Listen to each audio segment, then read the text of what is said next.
Hello everyone, welcome you all. और आज मैं स्टार्ट करने वाला हूं बहुत ही शानदार टॉपिक जिसके बारे में हम बात करेंगे। एनिमल हस्बेंड्री क्या होता है।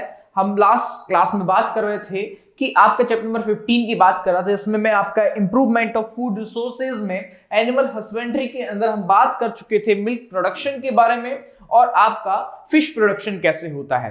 जैसा कि मैंने आपको बताया कि एनिमल हस्बेंड्री के अंदर मैं बात करूंगा आपसे, तो आप देखोगे कि मिल्क प्रोडक्शन के साथ में आप देखोगे कि यार फिश प्रोडक्शन भी होता है, हनी बी प्रोडक्शन भी होता है, source of egg and meat production होता है, जिसमें मैं जिसको बोल सकता हूं पोल्ट्री फार्मिंग होती है। तो इसको आज इस लेक्चर में हम समझेंगे। और जितने भी बच्चे हैं एक बार आ जाइए और शेयर कर दीजिए मेरे प्यारे बच्चे इस वीडियो को, और लाइक जरूर करें यदि आपको वीडियो अच्छी लगे और कंटेंट अच्छा लगे तो उसका नोट्स बना लें। आप चाहते हैं कि सर इसके मुझे पूरा हैंड रिटन नोट्स चाहिए तो आप टेलीग्राम चैनल भी ज्वाइन कर सकते हैं और वो आपको लिंक में मिल जाएगा। भाई लिंक कहां मिलेगा? डिस्क्रिप्शन बॉक्स में मिल जाएगा। अब देखिएगा कि यहां पर मैं बात करूं आपसे, सबसे पहले मैं शुरुआत से शुरू करता हूं और वापस आज जो लेक्चर है पूरा एनिमल हस्बेंड्री को मैं समराइज यहां पर कर दूंगा, कंप्लीट कर दूंगा। फिर यहां पर कुछ नया टॉपिक, नया चैप्टर हम लेकर आने वाले हैं। देखिएगा कि आपके सबसे पढ़ने की खास बात क्या है कि आपको पूरा माइंड मैप आपको आना चाहिए। तो बिना देरी की शुरुआत करते हैं दोस्तों। देखिएगा कि मैं यहां पर बात कर रहा हूं आपसे किसके बारे में? एनिमल हस्बेंड्री के बारे में, जिसमें लास्ट क्लास में मैंने बताया था कि सबसे पहले आपका मिल्क प्रोडक्शन की बात की थी। और मिल्क प्रोडक्शन में आप देखते हैं कि सबसे पहले जो मिल्क देता है, आपको पता है कि आप किस किस का दूध पीते हैं? गाय का और भैंस का दूध पीते हैं, यानी कि काऊ और बफेलोज का।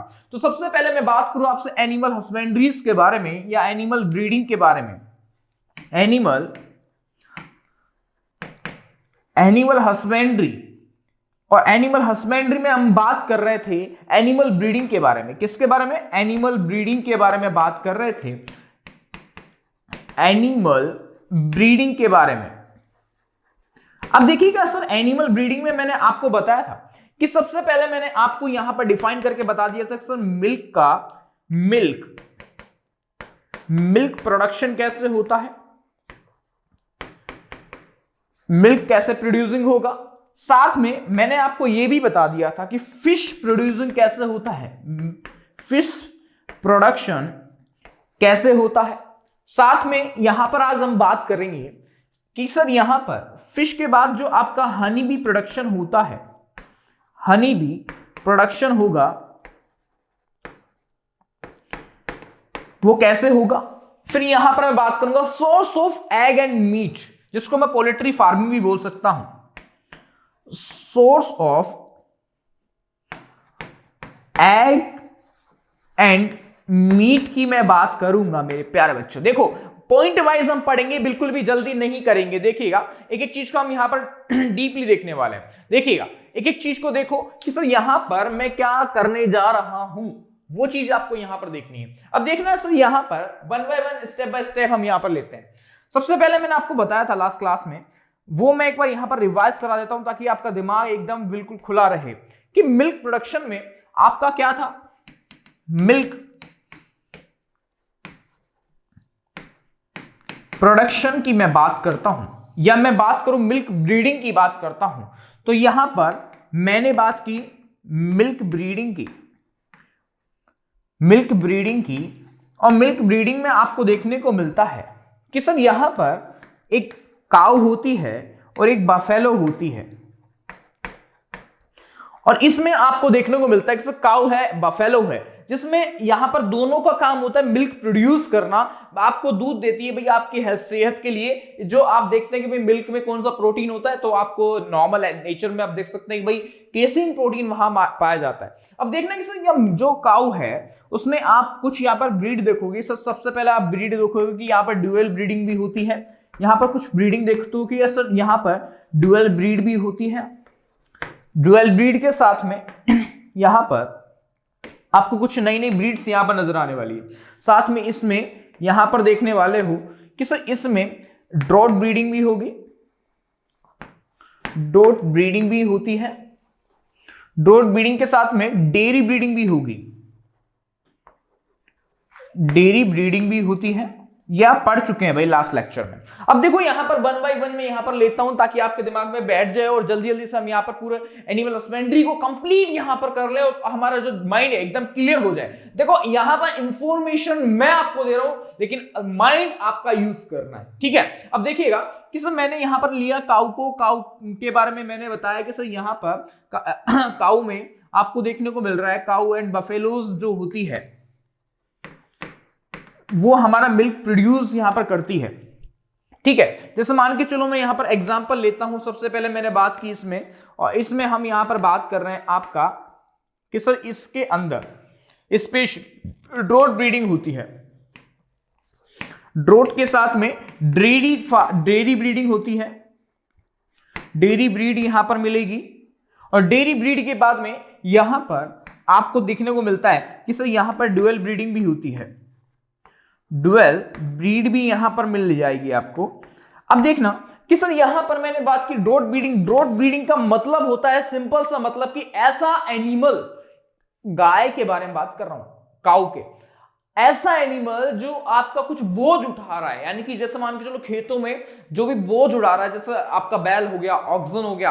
अरे अब यहां पर देखोगे कि सर ये इसका मेन काम होता है कि सर जो एनिमल है उसका मेन काम होगा कि एनिमल क्या करता है, केयरिंग,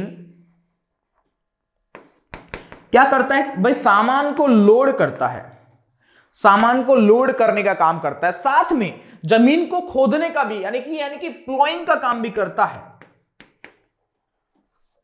प्लोइंग का काम भी ये करेगा किसमें, डॉट ब्रीड के अंदर। डॉट ब्रीड की मैं बात करूं तो डॉट ब्रीड ऐसी होती है, जैसे यहां पर डेयरी ब्रीड में बात करूं, डेयरी ब्रीड में आपको देखने को मिलेगा कि सर डेयरी ब्रीड के अंदर यहां पर इसका काम होता है सर मिल्क प्रोड्यूस करना, मिल्क का प्रोड्यूस करते हैं हम। यानी कि जैसे मान के चलो कि यहां पर इंडियन वैरायटी की मैं बात करूं,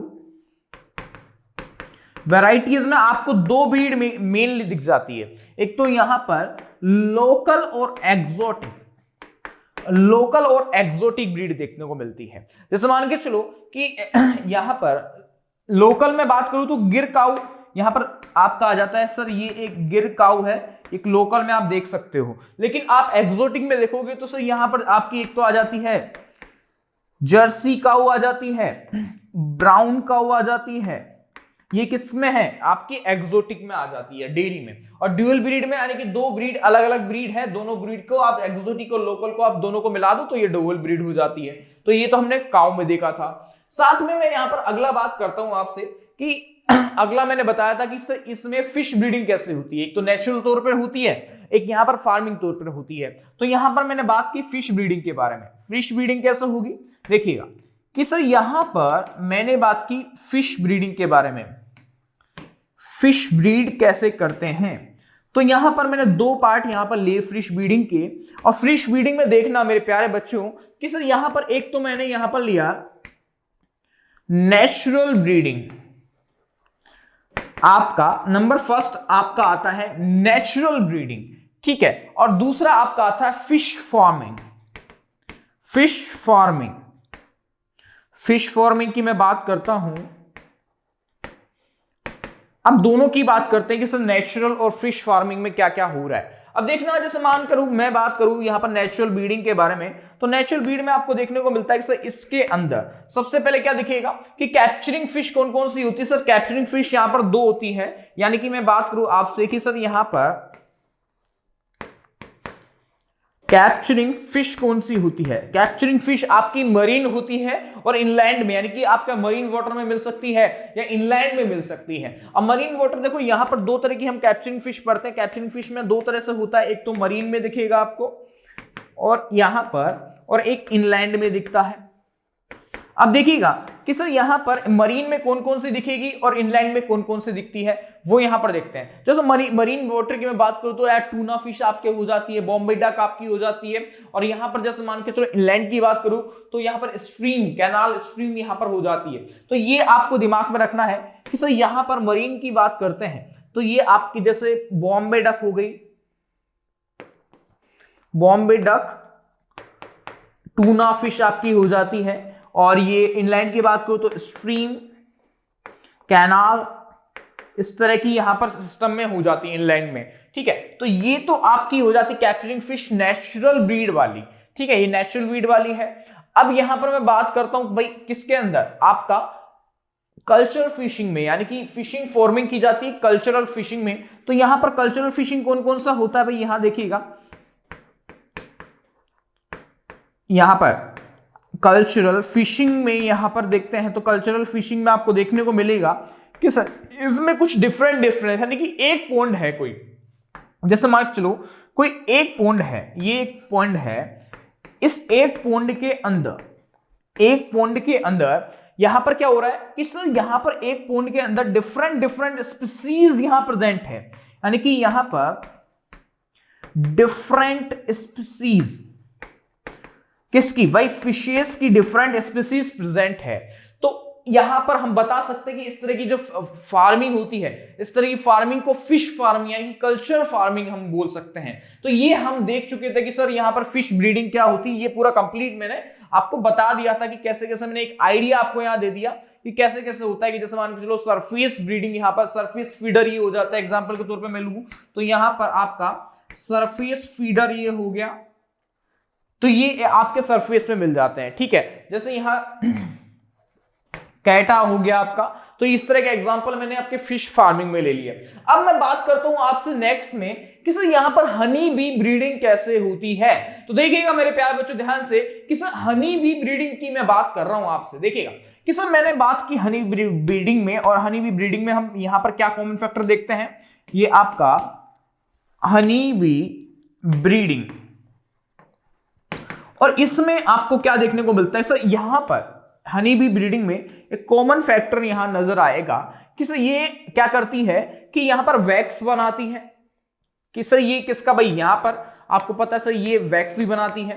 क्वालिटी ऑफ हनी बी क्या होता है, ब्रीड ऑफ हनी बी क्या होता है, यानी कि मैंने बात की इसकी क्वालिटी ऑफ हनी बी कैसी है, क्वालिटी भाई हनी की, साथ में यहां पर कौन कौन सी ब्रीड है, ब्रीड ऑफ हनी बी, कौन कौन सी ब्रीड है भाई यहां पर हनी बी की। अब देखिएगा कि सर मैं बात करूं वैक्स की, तो वैक्स यहां पर आपको पता है कि सर नॉर्मल वैक्स में आप देखोगे कि मेडिसिनल प्रिपरेशन में वैक्स भी काम आती है, यानी कि मेडिसिनल प्रिपरेशन में आपकी वैक्स यहां पर फॉर्म होती है। यानी वैक्स का काम क्या आता है कि सर यहां पर हम कॉमन फैक्टर में लिख सकते हैं कि सर वैक्स का काम आता है मेडिसिन प्रिपरेशन में ये काम आता है, तो ये वैक्स का काम हो जाता है। अब यहां पर dependent from Pasteur kind of flower के लिए किस पे काम आता है भाई, quality of honey bee. Quality of honey be dependent करती है किसके ऊपर भाई, एक तो यहां पर डिपेंडेंट होती है, डिपेंडेंट यहां पर किस पे, पाश्चर पर, यहां पर, और यहां पर फ्लावर पर, फ्लावर की क्वालिटी पर, यानी कि पाश्चर किस किस पर हो रही है, फ्लावर पर, काइंड ऑफ फ्लावर, यानी कि अलग अलग काइंड ऑफ फ्लावर्स पर, यानी कि यहां मैंने लिख दिया कि सर यहां पर काइंड ऑफ फ्लावर पर ये कैसी होती है भाई, डिपेंडेंट होती है। दोनों आपको पता होना चाहिए कि कैसे कैसे यहां पर काम कर रही है। अब यहां पर मैंने मान लिया इंडियन आपका क्या हो रहा है, हनी बी कैसी है, अलग अलग तरह की आपको स्पीसीज नजर आएगी देखने को। जैसे मान के चलो मैंने आपका लिया कुछ, यहां पर ब्रीड की बात करते हैं। अब ब्रीड कौन कौन सी ब्रीड होती है, तो देखिए यहां पर सर यहां पर मैंने बात की आपसे कि सर सबसे पहले मैंने यहां पर इंडियन ब्रीड ले लिया, इंडियन ब्रीड यहां पर लिया। ये इसके बाद मैं बात करूं आपसे कि सर मैंने यहां पर इटालियन ब्रीड यहां पर लिया। ये आपकी क्या है, नॉर्मल ब्रीड होती है। अब ये देखो यहां पर कि जैसे इंडियन ब्रीड की बात करूं तो यहां पर आ जाती है कि एपिस कैनेरा यहां पर आ गया है। इस इंडियन ब्रीड में नाम लिखा सर, ये आपका हो गया है एपिस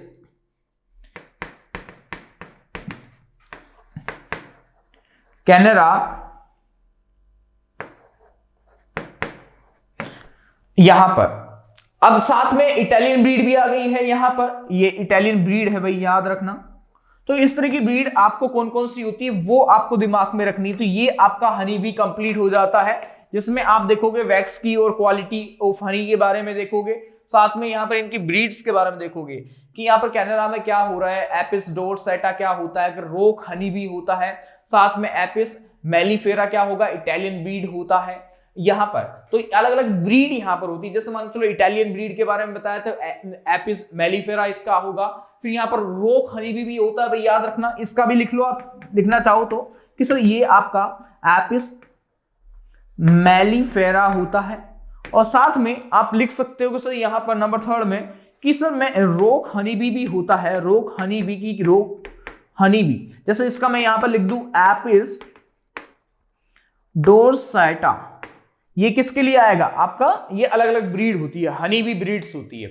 अब जैसे यहाँ पर हमने इसके बारे में बात की, स्क्रीनशॉट ले लो भाई यहाँ पर। और साथ में यहाँ पर अगला आपका आता है कि सर यहाँ पर source of egg and meat, जिसको मैं बोलता हूं पोल्ट्री फार्मिंग में कहता हूं मेरे प्यारे बच्चों। देखिएगा कि सब पोल्ट्री फार्मिंग कैसे की जाती है, यहां पर देखना मैं बात करूं आपसे सोर्स ऑफ यहां पर एग एंड मीट का कौन कौन सा सोर्स है, तो आप लगा सकते हैं कि सर इसके लिए हम क्या करते हैं भाई, मुर्गी पालन करते हैं, तो आप बोल सकते हैं पोल्ट्री फार्मिंग हम करते हैं, पोल्ट्री फार्मिंग हम यहां पर करेंगे। ये चीज आप कॉमनली फैक्टर्स में बता सकते हैं कि सर यहां पर इसके लिए हम यहां पर क्या कर रहे हैं, पोल्ट्री फार्मिंग हमारे द्वारा की जा रही है। अब यहां पर क्या हो रहा है कि सर इसके लिए अलग अलग आता है कि सर यहां पर सबसे पहले मैं लूं कि मोस्ट पॉपुलर ब्रीड कौन कौन सी है, मोस्ट पॉपुलर ब्रीड कौन कौन सी है, या मैं बात करूं आपसे एक्सोटिक ब्रीड कौन कौन सी है। आपको ये पता होना चाहिए कि सर मोस्ट पॉपुलर ब्रीड कौन कौन सी है, और साथ में आपको पता होना चाहिए कि सर एक्सोटिक ब्रीड कौन कौन सी है, और यहां पर आपको पता होना चाहिए कि भाई एग के लिए कौन कौन सी है और यहां पर मीट के लिए कौन कौन सी है। तो यहां पर आप लिख सकते हैं कि सर ये आपकी 4 एग के लिए क्या है और 4 मीट के लिए कौन सी होती है, ये भी आप बता सकते हैं। सर यहां पर 4 मीट के लिए कौन कौन सी आपकी ब्रीड होती है। तो ये आपकी सोर्स ऑफ किसके लिए है, एग और मीट के लिए, जिसमें आप देखोगे भाई इसमें कौन कौन सी ब्रीड्स आ रखी है कि इसकी क्वालिटी क्या होगी। साथ में हम बता सकते हैं कि exotic breed for egg and meat, और यहां पर मोस्ट पॉपुलर ब्रीड कौन कौन सी होती है। तो यहां पर मैं लिख देता हूं सर, यहां पर मोस्ट पॉपुलर ब्रीड आपको यहां पर देखने को मिलती है, जिसमें आप देखोगे सर इंडियन जो गेम्स है, जिसको मैं बोल सकता हूं एसील, यहां पर ये मैं इसको मैं बोल दूं ये आपकी सबसे मोस्ट पॉपुलर है इंडियन गेम्स, ये सबसे ज्यादा पॉपुलर ब्रीड में से आती है, ये चीज याद रखना। लेग्रोन नंबर, ये आपके एक्सोटिक ब्रीड होती है लेग्रोन, लेग्रोन आपकी एक्सोटिक ब्रीड होती है, भाई लिख लो साथ साथ में ताकि आपका दिमाग एकदम खुला रहे, ठीक है। अब यहां पर जो 4 एग के लिए क्या होता है कि लेयरिंग ऑफ लेग एग के लिए आता है, जैसे ये किसके लिए फॉर्म होता है, एग के लिए फॉर्म होगा, या तो आपको पता है सर ये तो एग के लिए होता है, और एग में क्या हो रहा है सर ये काम आता है layering of egg, layering of egg के लिए काम आएगा। और फॉर मीट में ये किसके लिए काम आता है सर, आपको पता है मीट में बॉईल करने के लिए, बॉईल करने के लिए काम आता है। तो ये कुछ इस चीज है, इसके स्क्रीनशॉट ले लो मेरे प्यारे बच्चों। तो ये सोर्स ऑफ मीट एंड क्या हो जाता है आपका नॉर्मल कि मीट फार्मिंग पोल्ट्री ब्रीड्स कौन कौन सी होती है, वो यहां पर मैंने बता दिया है कि सर ये क्या है आपका बॉयलर होता है, याद रखना, ठीक है। तो ये कंप्लीट आपका हो जाता है एनिमल हस्बेंड्री, बहुत ही छोटी बहुत ही सिंपल है, समझने की देरी है बस, यानी कि मैंने बोला कि इंफॉर्मेशन मेरी और माइंड आपका होना चाहिए। तो बच्चा मिलता है अगली वीडियो में नए टॉपिक के साथ, नए चैप्टर के साथ और नए कॉन्सेप्ट के साथ। तो क्वालिटी कंटेंट मैं आपके लिए प्रोवाइड करने आ गया हूं सिंखोर एजुकेशन पे। अगर आपको वीडियो अच्छी लगी हो तो इसको लाइक एंड शेयर जरूर करें ताकि और दोस्तों तक पहुंच सके, और दोस्तों तक ये क्वालिटी कंटेंट पहुंचेगा तो उनके एग्जाम में यहां पर वो चीज नजर आएगी, उनको कॉन्फिडेंस जनरेट होगा, उससे आपका यहां पर फायदा भी होगा कि भाई यहां पर जो भी बच्चा यहां पर बिना क्वालिटी कंटेंट के रह जाता है तो वो चीज उनको एकदम फ्री ऑफ कॉस्ट एजुकेशन में मिल जाती है, तो बहुत ही बेटर होता है। तो बच्चा यहां पर हमेशा याद रखो, कभी भी डिमोटिवेशन हो लाइफ में तो बस इतना सा आपको खुद से बोलना है कि रख हौसला, वो मंजर भी आएगा, प्यासे के पास चल के समंदर भी आएगा, तो थक कर ना बैठे मंजिल के मुसाफिर, मंजिल भी मिलेगी दोस्तों। मंजिल से मिलने में मजा भी बहुत आएगा, क्योंकि दोस्तों मंजिल यूं ही नहीं मिलती, राही को दिल में जुनून सा जगाना पड़ता है। और जब मैंने पूछा चिड़िया से घोंसला कैसे बनाती, तो तिनका तिनका उठाना पड़ता है। तो वही चीज है कि आपके अंदर आग होगा, जुनून होगा, तो आप खुद में खुद इंटरनल फीलिंग के साथ वो काम करोगे तो वो चीज सक्सेसफुल होती है। बाकी सब चीज बेकार चीजें हैं, बाकी कोई मोटिवेशन नहीं होती है। मोटिवेशन होती है इनर मोटिवेशन, जिससे आप काम करते हो। तो आपको दिमाग में रखना है कि सर यहाँ पर एनिमल हस्बेंड्री में क्या बताया कि सर सबसे पहले मैंने यहाँ पर बताया कि सर आपका मिल्क प्रोड्यूसिंग, मिल्क ब्रीडिंग कैसे होगी। एक गाय होती है, एक काऊ होगा, एक बफेल होगा। काऊ के अंदर आप देखोगे कि सर यहाँ पर काऊ में मैंने क्या बताया, सर काऊ में आपको यहाँ पर देखने को मिलेगा कि सर सबसे पहले क्या होता है कि एक ड्रॉट ब्रीडिंग होती है, जिसमें यहाँ पर जो एनिमल है वो यहाँ पर सामान कैरी करता है, क्लोइंग करता है। दूसरा डेयरी फार्मिंग होता है, यानी कि मिल्क प्रोडक्शन करता है, यानी कि उसमें अलग अलग ब्रीड मिलती है। इंडियन यानी कि एक्सोटिक और लोकल ब्रीड मिलेगी, जिसमें एक्सोटिक ब्रीड होती है। ब्राउन आपकी गाय हो जाती है, जर्सी गाय आपकी हो जाती है, जर्सी काऊ आपकी यहाँ पर हो गई है। जबकि यहाँ पर आप लोकल ब्रीड में देख सकते हो गिर यहाँ पर गांव यहाँ पर हो जाएगी। साथ में आप देखोगे ये डबल ब्रीडिंग में क्या होगा, दो तरह की दोनों गाय को यहाँ पर ब्रीड करा दिया जाता है। यहाँ पर आपने इसके बाद ले लिया हनी बी ब्रीडिंग ले लिया, फिर इसके बाद यहाँ पर आपने लिया भाई साथ में हनी बी ब्रीडिंग के बाद कि सोर्स ऑफ मीट में से पोल्ट्री फार्मिंग हम करते हैं। पोल्ट्री फार्मिंग में क्या होता है भाई, कुछ भी नहीं है कि सर यहाँ पर मोर, आप सबसे मोर पॉपुलर ब्रीड कौन सी है, असील इंडियन गेम्स होता है। एक्सोटिक ब्रीड कौन सी है, लेग्रोन होती है। साथ में फॉर एग के लिए भाई लेयर्स ऑफ एग होता है, फॉर मीट के लिए बॉयलर होता है। यानी कि ये काम किसके लिए आती है, पोल्ट्री फार्मिंग में ये काम आती है। भाई याद रखना कि ये एनिमल ब्रीड्स के बारे में मैंने यहाँ पर बताया। तो बच्चा मिलता है अगली वीडियो में किसी नए अंदाज में, नए चैप्टर के साथ और कुछ खास कंटेंट के साथ। अगर आपको वीडियो अच्छी लगी तो लाइक जरूर कीजिएगा, और आपको नोट्स चाहिए तो टेलीग्राम चैनल भी ज्वाइन कर सकते हैं। नमस्कार, जय हिंद दोस्तों, थैंक यू।